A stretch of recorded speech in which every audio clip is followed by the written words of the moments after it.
इस वीडियो को अंतिम तक देख कर जाइएगा, क्योंकि आज मैं कुछ ऐसे तथ्यों से, कुछ ऐसे फैक्ट आपके सामने दिखाने वाला हूं जो पूरे भारतीय मीडिया में, चाहे वो समालोचक हों, आलोचक हों या फिर पक्षधर ही क्यों न हो, नहीं दिखाते और आप तक वो घटनाएं कभी भी नहीं पहुंच पाती हैं। ये इवेंट 2008-9 की है, जब इंग्लैंड में वहां के तथाकथित शोषित वंचित लोगों के द्वारा आवाज उठाई गई कि जो जन्मजात भेदभाव है उसे अपराध की श्रेणी में लाया जाए, और इसके लिए एक बिल पास होने की पेशकश हुई जिसका नाम था सिंगल इक्वालिटी बिल। जैसे ही इक्वालिटी की बात आती है तभी कुछ एंटीना धारियों की एंटीना खड़े हो जाते हैं, माथे पर पड़ा हुआ वाईफाई सिग्नल कैच करने लगता है। और ये क्या, 1000 सालों से हमारे जो मनुवाद का आरक्षण है जिसमें हम जन्म लेते ही उच्च हो जाते हैं, इस पर ग्रहण कौन लगा रहा है। और जैसे ही ये बिल सामने आया तो हिंदू काउंसिल यूके उसने तुरंत रिएक्शन दिखाया। डॉक्टर राज पंडित शर्मा ने द कास्ट सिस्टम नाम से एक रिपोर्ट जारी कर दी, और इस रिपोर्ट में उसने कुछ इस तरह के आर्गुमेंट दिखाने की कोशिश की कि नहीं देखो, हमारे यहाँ जातिगत भेदभाव होता ही नहीं है, कर्म से जातियां बनती हैं, जन्म से नहीं। भारत में न जाने कितने महापुरुष हुए जो जन्म से कुछ और थे, कर्म से कुछ और थे। और इस तरह की तमाम फर्जी बातें, चेरी पिकिंग श्लोक दिखाकर उसने वहां के इंटेलेक्चुअल्स को कन्विंस करने की कोशिश की कि जातिगत भेदभाव तो है ही नहीं हमारे यहाँ ब्राह्मण धर्म में। दरअसल ब्राह्मण जातिगत भेदभाव को मेंटेन करने के लिए उसके ऊपर एक खोल चढ़ा देता है। सबसे पहले वो आगे खड़ा हो जाता है यह बताने के लिए कि नहीं, जातिगत भेदभाव तो होता ही नहीं है। और यही किया इस डॉक्टर राज पंडित शर्मा ने। ये रिपोर्ट पूरी तरह से झूठ का पुलिंदा थी। और आजकल आप जितने भी सोशल मीडिया में इस तरह की बातें देखते हैं जो ये बताते हुए प्रचारित करते फिरते हैं कि नहीं, जन्म से नहीं, कर्म से जातियां बनी हुई हैं, इन सब का source of information Hindu council of UK द्वारा प्रसारित ये रिपोर्ट थी जिसका नाम था द कास्ट सिस्टम। लेकिन ये 21वीं सदी है, अब ये वो दौर नहीं रहा जब ये कुछ भी कह के निकल जाते थे, कुछ भी हमारे ऊपर थोप देते थे। अब आज की डेट में भारतीयों में बाबा साहब, बुद्ध, फूले, पेरियार जैसे महापुरुषों का खून रगों में दौड़ रहा है। ये कहाँ चुप बैठने वाले थे। बिना समय गंवाते हुए ही, काउंटर ही नहीं बल्कि मुंह तोड़ जवाब के रूप में एक दूसरी पुस्तक द इविल ऑफ कास्ट नाम से प्रकाशित की गई, जिसका श्रेय जाता है प्रसिद्ध अम्बेडकराइट व फैबो के प्रधान माननीय चानड़ चाहल जी को। उनका स्वास्थ्य हालांकि खराब था, फिर भी उन्होंने बहुत ही मेहनत से व लग्न से इस पुस्तक को प्रस्तुत किया, जिसमें उन्होंने इतने फैक्ट्स की झड़ी लगा दी कि इस किताब को पढ़ने के बाद से उस मनुवादी डॉक्टर राज पंडित शर्मा की किताब को कोई भी उठा के कूड़े में फेंक दे। तो दोस्तों, उस बुक में इतनी सारी फैक्ट्स दी गई हैं जिसके बारे में आगे हम डिस्कस करने वाले हैं, जो किसी एक वीडियो में कवर नहीं हो सकती है। इसीलिए आगे मैं कुछ और भी पार्ट्स लेकर आऊंगा। आज मैं सिर्फ इसका एक ही पोर्शन कवर करने वाला हूं, जिसमें गीता के माध्यम से ये दिखाने की कोशिश की गई है कि हमारे यहाँ गुण स्वभाव कर्म से जातियां बनी है, न कि जन्म से। इस वीडियो को अगर आप अंतिम तक देख लेंगे तो आज के बाद से कोई भी चुन्नू मुन्नू का नहीं कह पाएगा कि गुण स्वभाव कर्म से जातियां बनी है। मैं स्पेशल थैंक्स कहना चाहूंगा डॉक्टर सुरेंद्र अज्ञात जी को, जिन्होंने इस पर एक विस्तृत किताब लिख डाली है। किताब का नाम है भाण में जाए जाति जन्मना व कर्मणा, यानी कि जाति जन्म से हो या कर्म से, दोनों ही सूरत में हमें जाति चाहिए ही नहीं, हम तो इसे उखाड़ फेंकने वाले हैं। और जो ढपोड़ संख ये कह रहा है कि नहीं, कर्म से जाति होती है, तो इसकी पत्ती बना के उसकी चुटिया में लटका दीजिए, हमें जाति कतई नहीं चाहिए। ये हमारे सभी दोस्त, भाई, बंधु, माता, बहनें, सभी लोग अच्छी तरह से जान जाएं, हमें किसी भी सूरत में जाति चाहिए ही नहीं। तो ये जो डॉक्टर राज पंडित शर्मा ब्राह्मण, ये क्या कहता है कि गीता में एक श्लोक है, चातुर्वर्ण्यम मया सृष्टम गुण कर्म विभागस्य, जो कि अध्याय 4 के 13 श्लोक में दिया हुआ है, जिसका अर्थ है अर्थात चातुर्वर्ण को मैं यानी कि भगवान ने गुण और कर्म के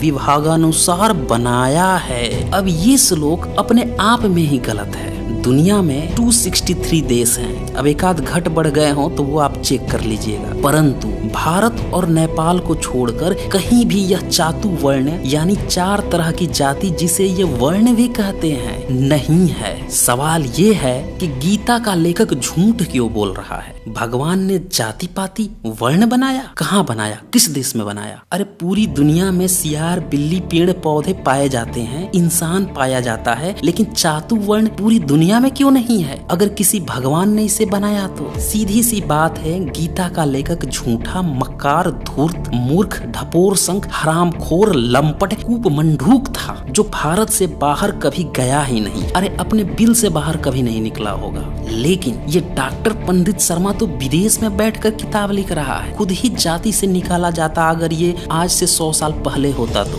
क्योंकि ब्राह्मण धर्म ग्रंथ में तो समुद्र पार करना ही नहीं है, उसको जाति से बहिष्कृत कर दिया जाता था। ये आप रेशनल वर्ल्ड पे मैंने एक स्पेशल स्ट्रीम की है कि ब्राह्मणों ने समुद्र पार करने पर रोक क्यों लगाई थी, उसे जाकर आप एक बार देख लीजिएगा। पूरे तथ्यों और फैक्ट के साथ मैंने दिखाया है। तो ये डॉक्टर राज पंडित शर्मा इस तरह की हरामखोरी वाली बात क्यों कर रहा है कि भगवान ने कहा है, भगवान ने चातुवर्ण बना रखा है। अब आते हैं इस श्लोक की दूसरी बात पर जिसमें गुण की बात की गई है। सवाल यह है कि यह कौन सा गुण है जिसके अनुसार चातुवर्ण बनाने की दावा किया गया है? दरअसल ब्राह्मण ग्रंथों में प्रकृति के 3 गुण बताए गए हैं, सत्व, रज और तम। जब गुण 3 है तो वर्ण 4 कैसे? सत्व यानी कि पवित्र से ब्राह्मण बन गया, रजोगुण से क्षत्रिय बन गया और तमोगुण से यानी कि अज्ञान, अंधकार, मूर्खता आदि से वैश्य बन गया। फिर शूद्र को किस गुण से पैदा किया? यही सवाल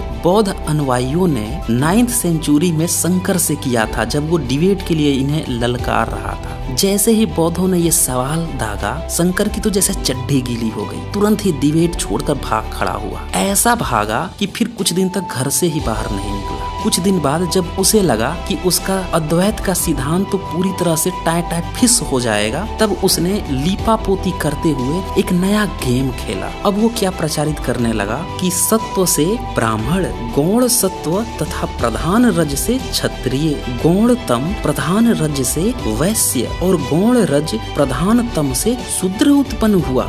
शंकर भाष्य देख लीजिए जो कि माधवाचार्य ने 14वीं सदी के करीब में लिखा है, ऐसा बताया गया है। दरअसल ये शंकर की लीपापोती है, या फिर गीता में तो ऐसा कुछ लिखा नहीं है, तो फिर सही कौन है? तो इस पर जो 21वीं सेंचुरी के संस्कृत के प्रकांड विद्वान हैं डॉक्टर सुरेंद्र अज्ञात, उनकी किताब इसी भाड़ में जाए जाति जन्मना व कर्मणा से ही मैं दिखा देता हूँ। वो इसी पर टिप्पणी करते हुए लिखते हैं कि यह सारे का सारा फॉर्मूला शंकराचार्य की अपनी कपोल कल्पना है, गीता में इसका कुछ भी आधार नहीं है। शंकर ने यह फॉर्मूला गीता में कहीं इस दूसरी अखरने वाली बात पर लीपापोती के लिए गढ़ा है। अतः गुणों के आधार पर चातुवर्ण की बात एकदम बेकार है। देखा आपने, गीता के श्लोक में इस तरह की कोई बात ही नहीं है और ये शंकर खुद से ही लीपापोती करके बता दिया। अब जब इस गुणों की बात पूरी तरह से नंगी हो गई, तब कुछ नौ सनातनी, अब नौ सनातनी क्यों? क्योंकि इन तथाकथित ब्राह्मणों का 1000 साल से पुराना अपना कल्चर सभ्यता ही नहीं है, इसीलिए ये नौ टनाटनी या नौ सनातनी कह सकते हैं।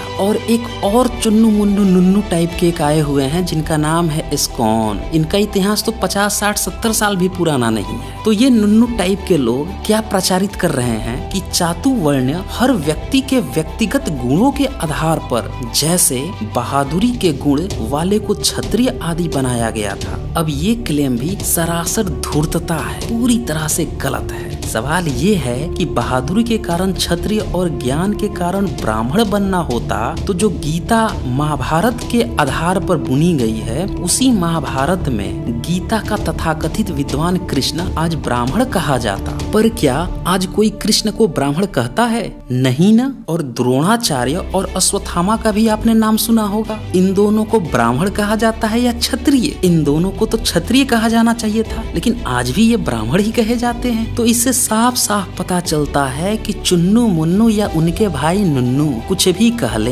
गुण से वर्ण डिसाइड नहीं होता, बल्कि जन्म से ही डिसाइड होता है। और इन श्लोक में तीसरी बात की गई है, कर्म के अनुसार चातुवर्ण बनाया गया है। यानी गीता के अनुसार धार्मिक ठेकेदारों का कहने का ये मतलब है कि जो जैसा कर्म करता है उसकी वही जाति बन जाती है, जबकि ये बात भी पूरी तरह से सरासर 100% गलत है। अगर ऐसा होता तो ब्राह्मण धर्म में जन्म लिया हुआ परशुराम क्षत्रियों का गुरु होना चाहिए था, लेकिन वो तो सिर्फ ब्राह्मणों को पढ़ाता था।